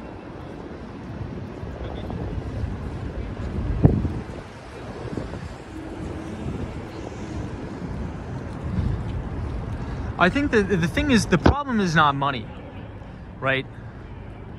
Jay, to your point, what I've learned over my lifetime is the problem is never the money. There's plenty of money to go around. You know, we literally print money on this earth. When people say, "Oh, money doesn't grow on trees," I'll do you one better. It literally gets printed on a digital screen. That's better than growing on trees. That's even more accessible. So the problem is not money. The problem is the logistics and the operations to actually complete these tasks. And you're not going to solve world hunger with money, right? Money doesn't feed people. Food and infrastructure does. And thinking about, I'm actually a couple days ago, I was talking to one of my buddies that's a commodities trader, and it's the news is so horrible with all of this supply chain logistical nightmare. with the war in Ukraine and Russia, and with the a lot of the essentially a lot of the agriculture, and I'm blanking on the name. It'll come to me in a minute. Fertilizer stocks are going to the moon because they know we're going to miss a big growing season, and the majority of the wheat comes out of Russia and the Ukraine. And with this war, they're going to miss a growing season, and that means probably 20% more people are going to starve to death this year than they did last year. And that's just a reality, and it's horrible. And money is not going to fix that. It's logistics and operations and infrastructure and human behavior that's going to fix that. Not $44 billion, but about a lot of commodities experts and commodities traders predict about 22% more people than last year are going to starve to death this year due to the missed harvesting and growing season in Ukraine and Russia of wheat. And that's why if you look at a chart of wheat, it's literally been going to the moon. So it's so horrible. It's just so heartbreaking what's going on over there. Because a lot of people just think about it, oh yeah, people are dying from the war, which is still egregious. But if you look at the bigger picture, there's going to be mass starvation out of this. And a lot of commodities traders are positioning accordingly. And it's heartbreaking. So I think the biggest thing is money is not the issue, right? I mean, if $44 billion really would solve world hunger, well, then tell Jerome Powell to print that up and ship it somewhere, right? We spent trillions of dollars in Iraq and Afghanistan, and we made it worse. But I won't get too political.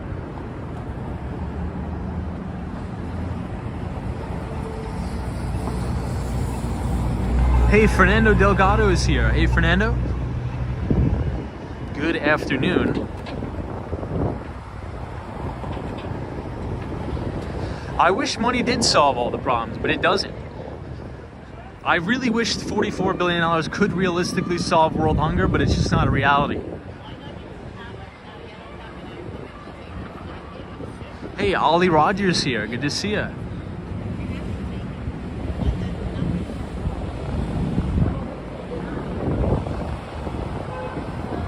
DJC says, are you saying capitalism is inefficient at organizing and allocating goods and services?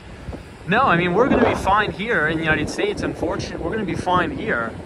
But in emerging market countries that are run by dictatorships, those are the people that are going to starve, unfortunately. You know, only about... Oh, hold on, let me get past this thing.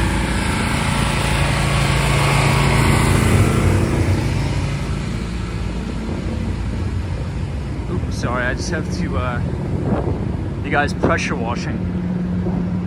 You know, only about 18% of the world's population is born into a free market capitalistic society where people have individual freedoms. Everybody else is born into dictatorship or a hyperinflationary economy. And that's just the sad truth.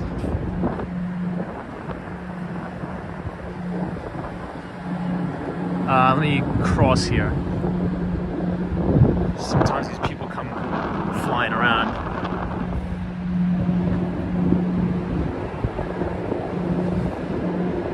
Hey, Herbert is here. It says, hey, Tom. Super chats are turned on, but they're not posting. Ooh, I apologize. But good to see ya. Santos says, I totally agree. More money with the same amount of products and services.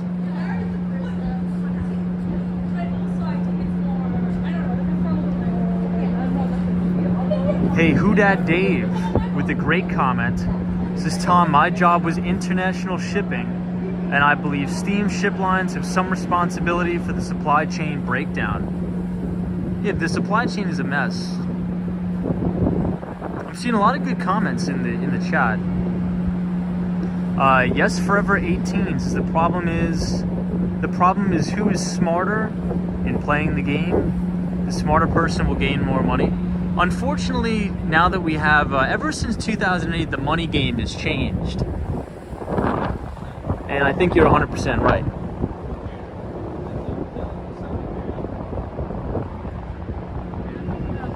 We are looking at Bank of America, because essentially now with central banking, and it's not just the Fed. I know I pick on the Federal Reserve a lot, but it's central banks all over the world.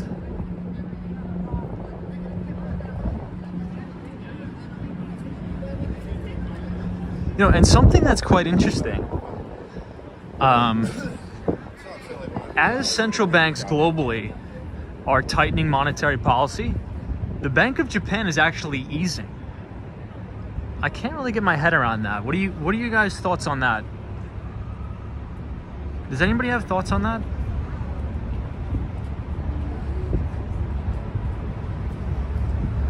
Fox Tech 106 says it's Bank of America Tower, not Back of America Tower. Good to see you, Fox Tech 106. Hey, Rob DeCaro says hello from Ohio. East side of Cleveland, Ohio tonight, the National Weather Service has issued a freeze warning for the northern county in Ohio. Yeah, it's freezing here too, man. Really cold here. Hey, these is food distributors are experiencing a lot of supply chain shortages. Good to see you, D. Walking Minnesota says, I have heard many fears of a food shortage incoming, mysterious fires happening in a lot of the warehouses. NNB 045 says Japan is easing because they've been way more strict than the West on pandemic measures. I didn't know that. Interesting. Thank you for that, NNB 045. Herbert says, Tom, I sent you $5 super chat. Oh, wow, dude, thank you so much, man. I'm sorry I didn't see them. Hey, Herbert, I appreciate that. Thank you for your support. Very much appreciated. You're very, very kind. I do appreciate it. No, but everybody in the chat, I think we've been having a good conversation today. We've been hearing a lot of ideas on all sides. Look, I think the reason why I created this stream is, I keep the comment section open. It doesn't matter if you disagree with me or agree with me. I want to hear the ideas. So let's keep them chugging along. I'm learning a lot. I am learning a lot. But yeah, that conversation that I had with my friend about, Russia and Ukraine specifically in relation to wheat production, it's really just depressing. Really, really depressing and unfortunate. I don't think people really understand the ramifications of what's going on there. And if you guys remember correctly, the people who've been watching the streams for a long time, my initial thought on this entire Russia-Ukraine situation was that it would never in a million years happen. Do you guys remember me saying that? I'm like, there's no way Russia is going to invade Ukraine. I'm like, there's just no way. And I got that. So I think that was probably the one thing this year I got so wrong. I was so wrong on that. Because even though, I think this guy is turning here. Because even though the war is horrible, but it's always like the after effects and the very teeny things that not a lot of people think about is really what's going to wreak havoc in the next couple months, unfortunately. But yeah, Roy says, yes, I remember the talk about Ukraine and Russia. I think the reason why I got that wrong, I was doing some reflecting on that. It's the same thing whenever I, every year I look at my P&L and my portfolio. I'm like, okay, I was only right about 30% of the time. That's actually pretty good, by the way. I'm like, okay, so what did I get wrong on this trade? Why did I have to stop out on this one? So I think the biggest thing that went totally over my head, and a lot of you guys in the chat were spot on, and I was like, nah, I respectfully disagree, I don't think so, but you guys were right. Many of you were. I think the biggest thing that I got wrong with the Russia-Ukraine thing is I was putting myself in Vladimir Putin's shoes as a person who thinks rationally and clearly. And obviously, he is not a person that thinks rationally and clearly. Wow, check out the Empire State Building tonight in blood orange. So I wonder why the Empire is lit up like this tonight. It looks fantastic. Wow. So guys, check that out. Check that out, the Empire with all the clouds in the background. I think that's probably one of the best shots we've gotten on the stream in a while.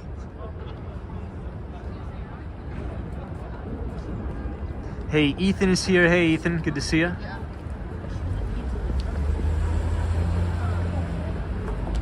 Ibrahim Azam is like, Tom, you've been streaming for 90 minutes. I knew I was going to run over. But we're very close to Grand Central. But thank you, Ibrahim Azam. Hey, Old Tape Archives, by the way, what camera are you using? The video quality is amazing. Hey, thank you for saying that, man. Thank you for saying that. That means a lot. But we are streaming on an iPhone 13 mini. And the reason for that is because we used to stream on an iPhone 11. But it broke recently, so we had to switch. So all of the video is on an iPhone 13 mini.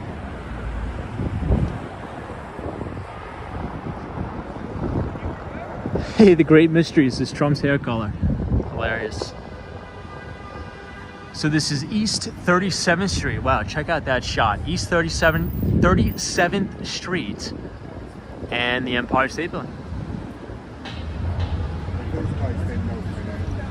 This is Blood Moon coming in May. You know, it's crazy. May is only a couple days away, and it's still about 55 or 45 to 50 degrees in Manhattan.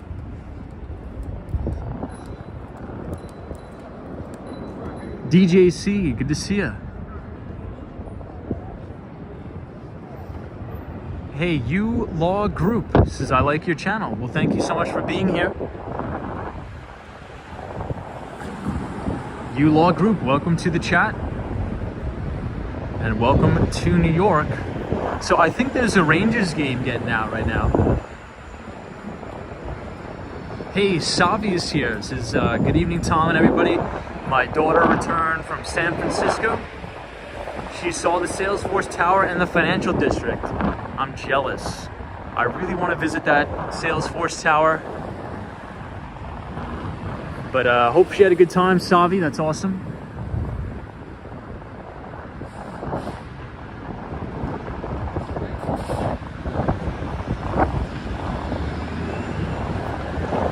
So speaking about Twitter, if you guys want to connect with us on Twitter, you can follow at Walks Wall Street on Twitter.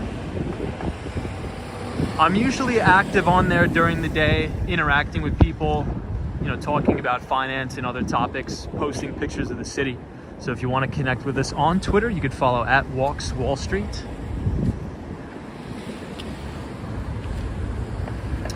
Ethan G says you should watch the Denver Nuggets versus Golden State Warriors game. When is that? So it looks like, so Ethan, it looks like, I'm trying to see if this guy has a Rangers jersey on it. He does. I'm assuming a Rangers game just got out.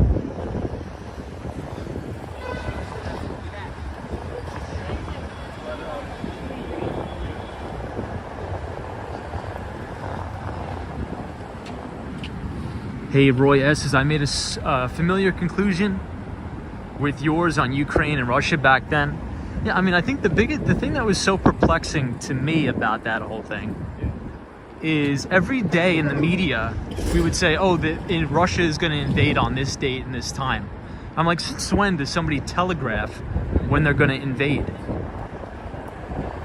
I mean, right? I mean, if I was going to invade a country, right, if I was a dictator going to invade somebody, I wouldn't call them up and tell them, hey, I'm going to invade on this date and this time. I mean, I would at least be a little bit strategic about it, right? I mean, the whole thing is bizarre. Getting caught at the red lights.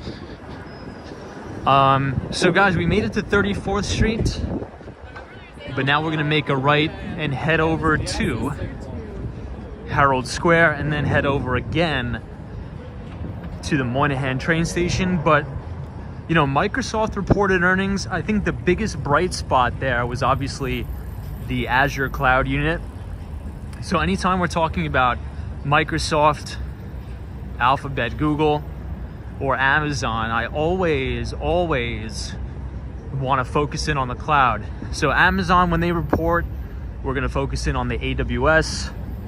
Microsoft, pretty good numbers across the board, beat analyst expectations on both the top and the bottom line. Alphabet did miss on both the top and the bottom line, but their cloud computing unit was actually grew about 44% in terms of overall revenue since last year, but still lost, I think, $900 million, but losing less and less money every quarter, which is good.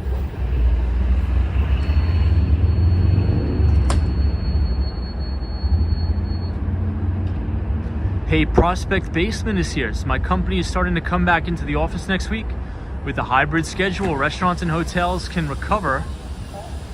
Hey, awesome. Well, I'm in the city as well. We're starting to come back. But Prospect Basement, good to see you. Who Dat Dave says China is actually a waning country due to age demographics. Africa is the next industrial growth area. I agree 100%. Hey, DJ is here. DJ's reviews in under 2. Says, enjoying the stream here in Georgia. Love Georgia. I actually will be in Georgia very soon, relatively soon. I should be in Atlanta pretty soon. So if you guys are enjoying the stream, you could feel free to leave a like on the video and subscribe to the channel if you are new, because we do go live about 5 days a week. Zabatata says New York City over Miami, no hate. I respect it. I think I like both of them equally, as why I have residences in both. But yeah, love New York, love Miami.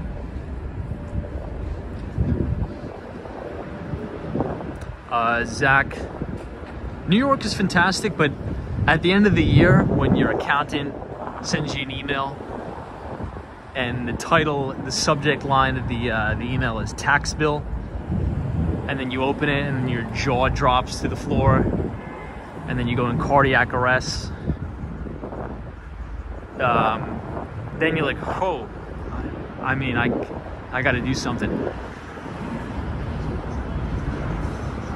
Yeah, Prospect Basements is really windy today. It is windy, and we don't have the mic either. So we don't have the microphone tonight, so I do apologize for that.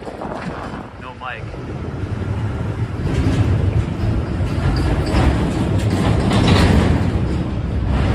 Hey, Tag is here from Yonkers. Good to see you.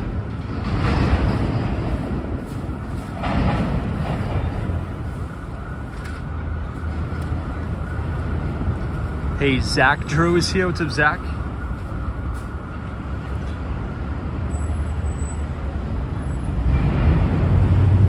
Walking Minnesota says, which city do you think gets more viewership? New York City gets more viewership because more people globally search for New York City.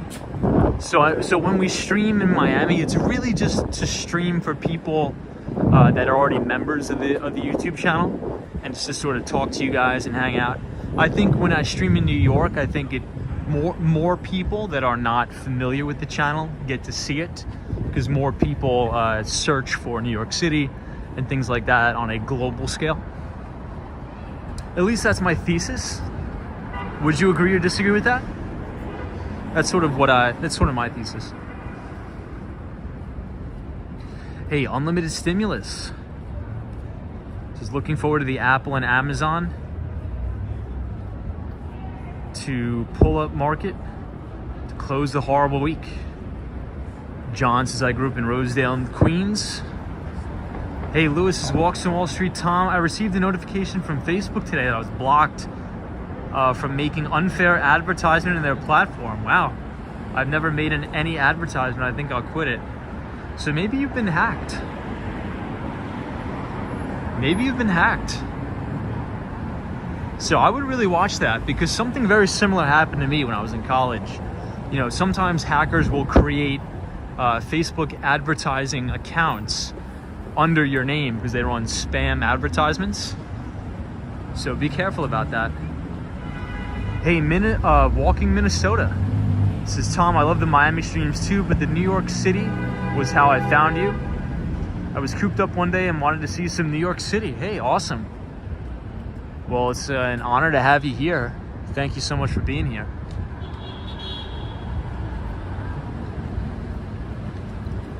If you guys think the Empire State Building looks beautiful tonight, feel free to click the like button. And speaking about Microsoft, I think LinkedIn has an office in the Empire State Building. So obviously, Microsoft does own LinkedIn.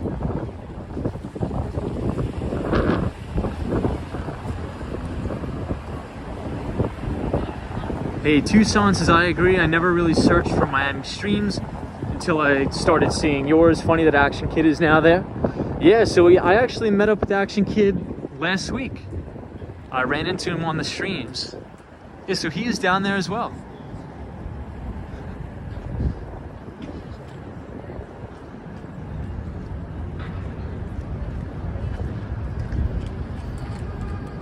Well, the good news in New York is that the trees and the flowers are finally starting to bloom.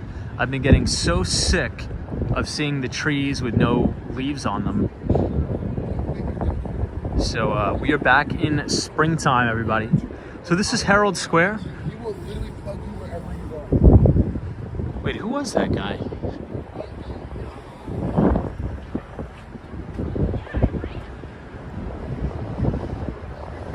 This guy does not look like he's having a good time.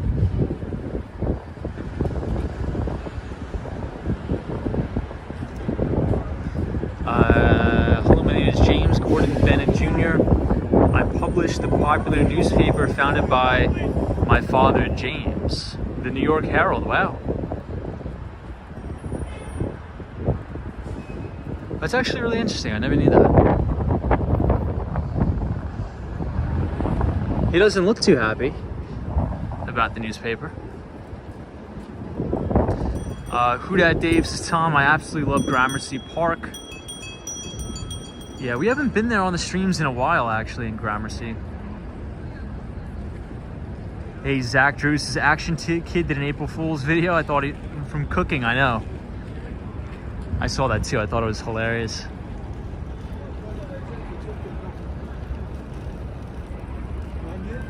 Hey, Triple G is here. Good to see you.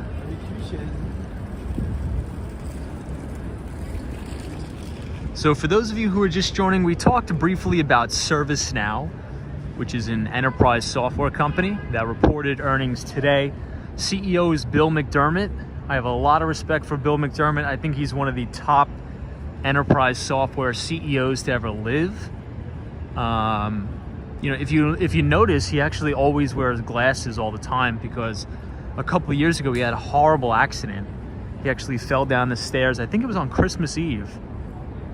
And it was so horrible. I feel so bad. He fell onto a wine glass, and the wine glass went directly into his eye. He actually wound up losing his eye. But after all of that, he still persevered, and he is running ServiceNow like an extremely, extremely tight ship.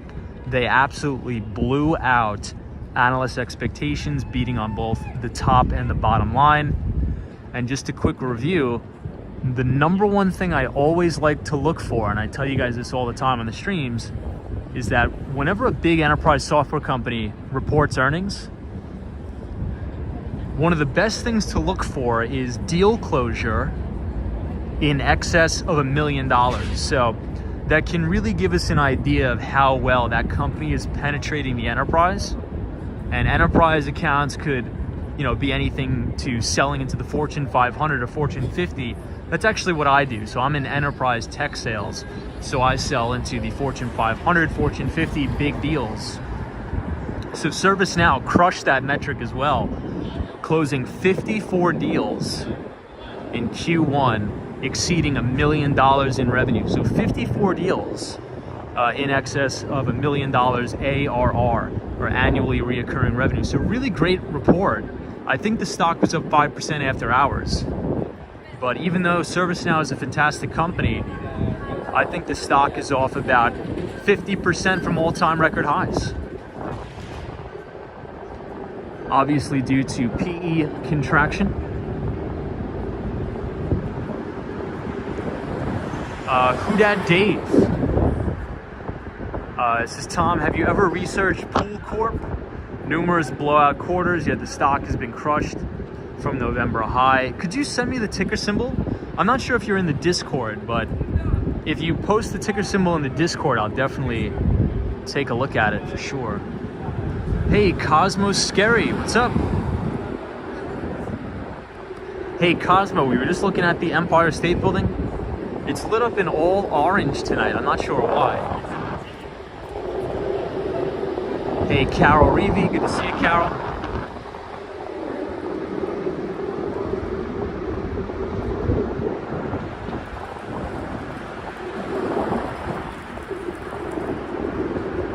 Hey, Alfred says, Tom, do you believe Google was sold off too much? I don't know. So there's an old saying. That stocks can go a lot lower than you think, and stocks can go a lot higher than you think. You know, perfect example is all of these very frothy sort of tech names with very little earnings, like the Pelotons, the Zooms. You know, these things are down 90%. So the question is, can it go lower? 100%. You know, I think it's possible that Google could sell off back to its 2016 levels. I'm not saying that's going to happen, but if it happens, I wouldn't be surprised. You know, it sort of reminds me in the year 2000 when Cisco, which is still a publicly traded company, everybody was like, oh, there's no way that Cisco could go down 90%. It's Cisco. It's such a good company. Well, what happened? I think Cisco is still below its 2000 top. So there'll always be new true market leaders. And it doesn't matter how good the company's fundamentals are. You know, if something was trading at, 30 times earnings or 30 times sales, there'll be instances where it trades at 2 times sales and 2 times earnings. And it'll stay that way for years. So I'm not sure. I think we are sort of in limbo here to see what the Fed's going to do. Also, we are in a midterm election cycle. And if we look historically, and Tom Lee really outlined this really well. Historically, during a midterm election cycle, stocks are actually down or flat in Q1 and Q2. But Q3 and Q4, we actually start to recover a little bit and actually end positive. So I'm not sure if that's going to happen or not, but I think once we get through Q1, Q2, hopefully things will start to turn around. But the Fed is definitely a big driver of the market. But now we are at 34th Street, 7th Avenue. I actually get the train right here, the Long Island Railroad. Hey, Kel61 has just joined the Discord channel. Well, thank you for joining. It's always good to talk to you guys and interact. I'll give you guys one more shot of the Empire State Building.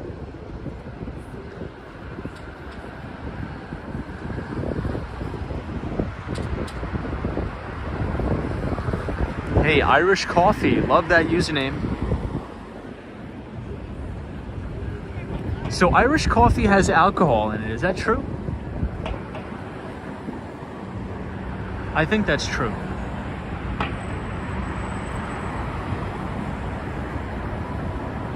Hey, and Mesh says, do you think the Federal Reserve will delay rate hikes? I think so. I don't think so. I think they'll continue to raise rates. Yeah, Ethan G, it is very windy out, and I did not bring a microphone because I only thought we were going to be streaming for about an hour tonight. But usually what happens is we get so carried away with, you know, hanging out that we wind up streaming for 3 hours as we are on our second hour of streaming. But it's always a good time.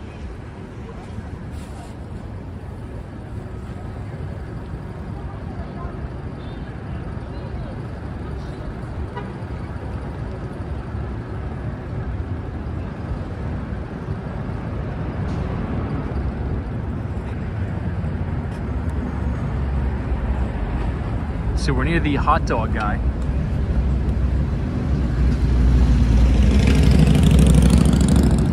But for those of you who want to join the Behind the Street newsletter, if you scan the QR code on the business card, it'll bring you to the landing page of the Behind the Street newsletter. So every Tuesday after the market closes, I will send out a free financial newsletter to everybody that has joined the chat and the streams, and then we could have an interesting conversation about it on the stream. So if you want to scan the QR code, punch in your email, I'll send you a free investing newsletter every single week. And I think we're up to issue number 21, and I just sent it out yesterday after the market closed, and we talked about how interest rates are causing a multiple compression or PE contraction or compression on a lot of these names. We talked about a lot of the special purpose acquisition companies, how they are getting crushed. We talked about Social Capital, which is Chamath Palihapitiya's company, and how I think that they'll be in a little bit of hot water. So if you want to check that out, please sign up for the Behind the Street newsletter. It is completely free, and we'll continue the conversation. Hey, Mike Skate TV says, man, I miss the days of walking through the city. Well, Mike, you got to come back, my friend. We'd love to have you back in New York.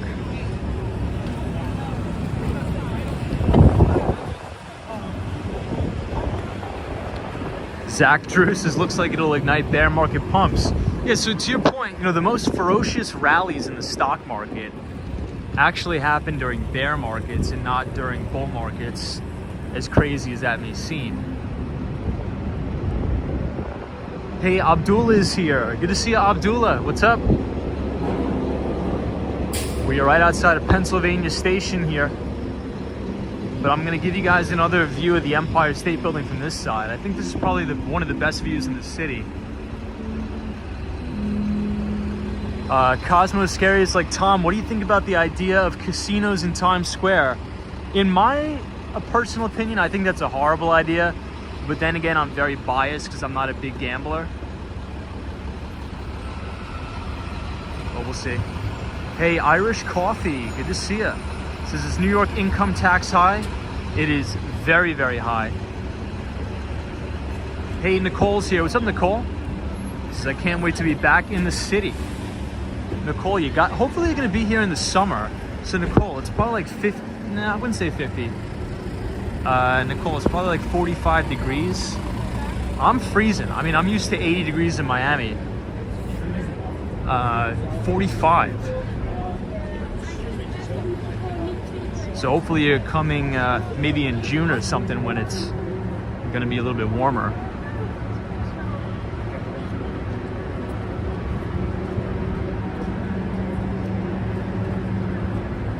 Mohammed says, Tom, Bitcoin prices plummet. You for anything to say? Yeah, so I actually would like to see Bitcoin correct to its 200-week moving average. And that would imply a price of about $27,000 per Bitcoin. If that does happen, I would be aggressively buying Bitcoin there. But it's interesting when we look at the on-chain metrics. So when we actually view the on-chain metrics, we're seeing extremely long-term holders of Bitcoin actually start to accumulate more Bitcoin right here. So there's a record low level of inventory of Bitcoin on the market right now. And if you look at the top holders of Bitcoin, they're actually not selling. What they're doing is they're buying more Bitcoin and putting it offline into cold storage wallets, which is kind of interesting to see.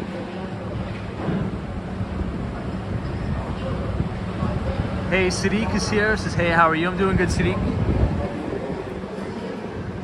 I hope you're well.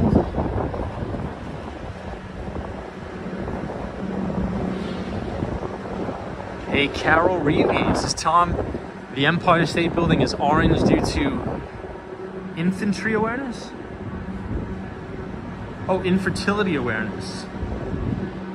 Brad's brain. Hey, Brad. This is self-education myself on Bitcoin, but where do you buy actual Bitcoin, not the futures? So you can use a broker dealer like Gemini. So Gemini is actually an exchange that is owned by the Winklevoss twins. And the Winklevoss twins are very famous for getting in crazy litigation with our pal Mark Zuckerberg after Mark Zuckerberg allegedly stole the idea of Facebook from the Winklevoss twins. So Gemini is one trusted exchange, and also Coinbase. But I think Gemini is the more trusted exchange. Hey, Daniel G, thank you so much for joining. Much appreciated. Daniel G is joining us from Buenos Aires, Argentina. Always an absolute pleasure to talk to you, Daniel. Hey, WW's here. Good to see you, WW. So if you guys are enjoying the stream, and if you're new here, feel free to subscribe. Hit the subscribe button on the channel and leave a like on the video for more live streams. We're actually right behind the Madison Square Garden. This is where many of the music acts and everything come in.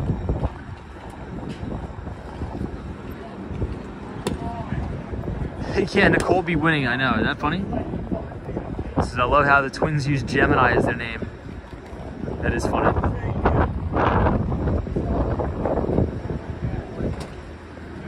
Yeah, Zach Drew, you're right. Says Gemini also owns a premier market for art NFTs called Nifty Gateway. That you are right.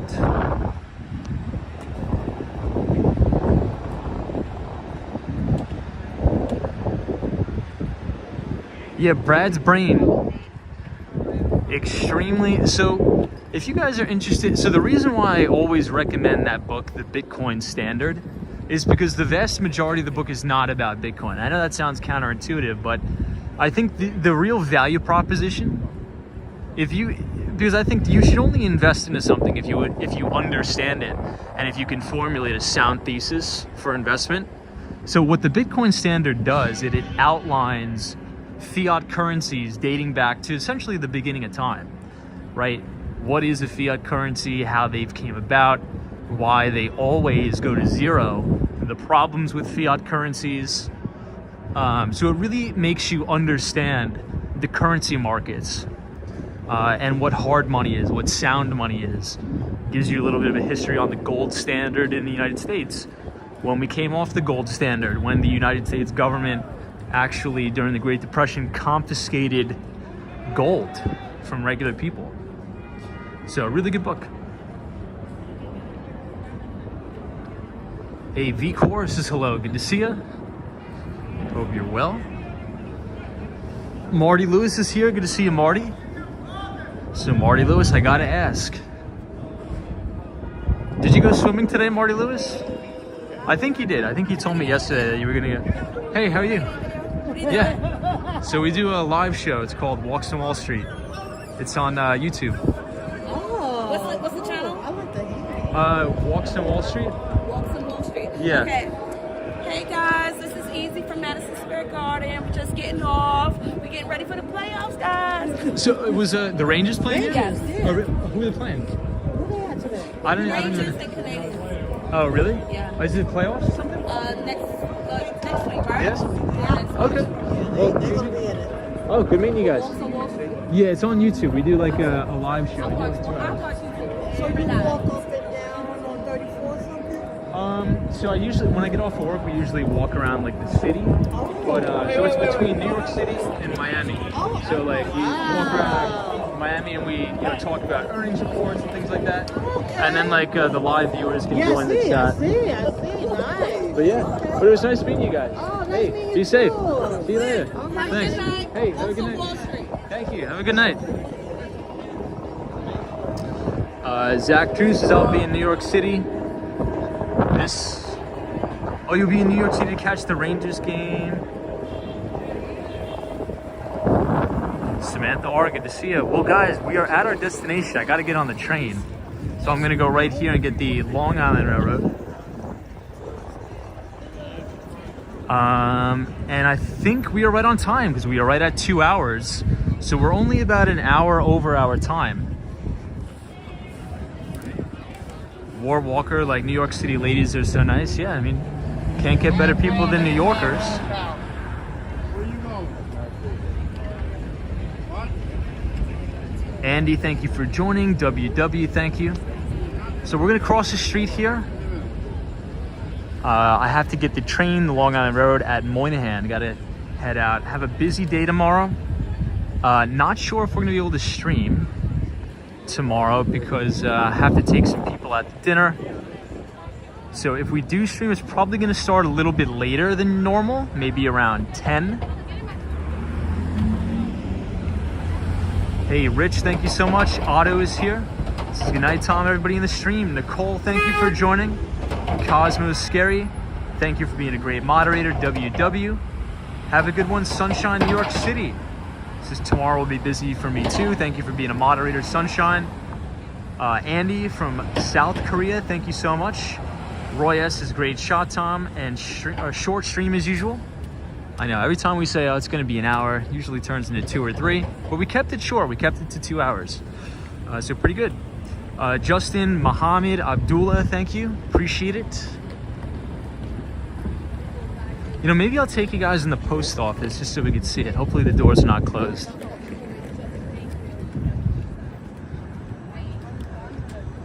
You know, we haven't been to the Hudson Yards on the stream in a while. Maybe we'll have to do that. Hey, Techno Pink, what's up? So Techno Pink is from the Dominican Republic. Our management consultant friend at EY.